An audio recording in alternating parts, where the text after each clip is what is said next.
ಪಾಕಿಸ್ತಾನದಿಂದ ಬಲೂಚಿಸ್ತಾನ್ ಸ್ವತಂತ್ರವಾಗಿದೆ ಎಂದು ಬಲೂಚಿಸ್ತಾನದ ಲೇಖಕ ಮೀರ್ ಯಾರ್ ಬಲೂಚ್ ಸೇರಿ ಕೆಲ ನಾಯಕರು ಎಕ್ಸ್ನಲ್ಲಿ ಘೋಷಿಸಿದ್ದು, ಈ ವಿಚಾರವೀಗ ಸೋಷಿಯಲ್ ಮೀಡಿಯಾದಲ್ಲಿ ಭಾರೀ ವೈರಲ್ ಆಗ್ತಿದೆ.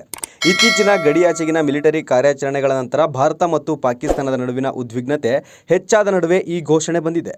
ಅಲ್ಲದೆ ನವದೆಹಲಿಯಲ್ಲಿ ಬಲೂಚಿಸ್ತಾನದ ರಾಯಭಾರ ಕಚೇರಿಗೆ ಅವಕಾಶ ನೀಡುವಂತೆ ಭಾರತ ಸರ್ಕಾರವನ್ನು ಒತ್ತಾಯಿಸಿದ್ದಾರೆ. ಪಾಕಿಸ್ತಾನಿ ಸೈನ್ಯವನ್ನು ಬಲೂಚಿಸ್ತಾನದಿಂದ ಕಳುಹಿಸಿ ಶಾಂತಿ ಪಾಲನಾ ಪಡೆಗಳನ್ನು ಕಳುಹಿಸುವಂತೆ ವಿಶ್ವಸಂಸ್ಥೆಯನ್ನು ಒತ್ತಾಯಿಸಿದ್ದಾರೆ.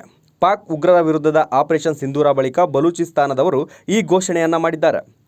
ಭಯೋತ್ಪಾದಕ ಪಾಕಿಸ್ತಾನದ ಪತನ ಸಮೀಪಿಸುತ್ತಿದೆ. ನಾವು ನಮ್ಮ ಸ್ವಾತಂತ್ರ್ಯವನ್ನು ಪ್ರತಿಪಾದಿಸಿದ್ದೇವೆ. ಅಲ್ಲದೆ ದೆಹಲಿಯಲ್ಲಿ ಬಲೂಚಿಸ್ತಾನದ ಅಧಿಕೃತ ಕಚೇರಿ ಮತ್ತು ರಾಯಭಾರ ಕಚೇರಿಯನ್ನು ಅನುಮತಿಸುವಂತೆ ನಾವು ಭಾರತವನ್ನು ವಿನಂತಿಸುತ್ತೇವೆ. ಜಿನ್ಹಾ ಹೌಸ್ ಅನ್ನು ಬಲೂಚಿಸ್ತಾನ ಹೌಸ್ ಎಂದು ಮರುನಾಮಕರಣ ಮಾಡಬೇಕು ಎಂದು ಮೀರ್ ಯಾರ್ ಬಲೂಚ್ ಎಕ್ಸ್ನಲ್ಲಿ ಬರೆದುಕೊಂಡಿದ್ದಾರೆ. ವಿಶ್ವಸಂಸ್ಥೆಯು ತಕ್ಷಣವೇ ಬಲೂಚಿಸ್ತಾನಕ್ಕೆ ಶಾಂತಿ ಪಡೆಗಳನ್ನು ಕಳುಹಿಸಬೇಕು.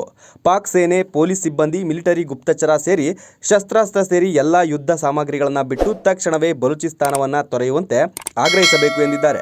ಬಲೂಚಿಸ್ತಾನ ಸ್ವತಂತ್ರ ಸರ್ಕಾರದ ರಾಜ್ಯೋತ್ಸವ ಶೀಘ್ರದಲ್ಲೇ ನಡೆಯಲಿದೆ. ನಮ್ಮ ಮಿತ್ರ ರಾಷ್ಟ್ರಗಳನ್ನು ಬಲೂಚಿಸ್ತಾನದ ಸರ್ಕಾರ ರಚನೆಯೆಂದು ಆಹ್ವಾನಿಸಲಾಗುವುದು ಎಂದಿದ್ದಾರೆ. Bureau report, boss TV Kannada. Latest ಹಾಗೂ ಇಂಟ್ರೆಸ್ಟಿಂಗ್ ಸುದ್ದಿಗಳಿಗಾಗಿ ಬಾಸ್ ಟಿವಿ ಕನ್ನಡ ಚಾನೆಲ್ನ ಸಬ್ಸ್ಕ್ರೈಬ್ ಮಾಡಿ. ಹಾಗೆಯೇ ಬೆಲ್ ಐಕಾನ್ ಪ್ರೆಸ್ ಮಾಡಿ.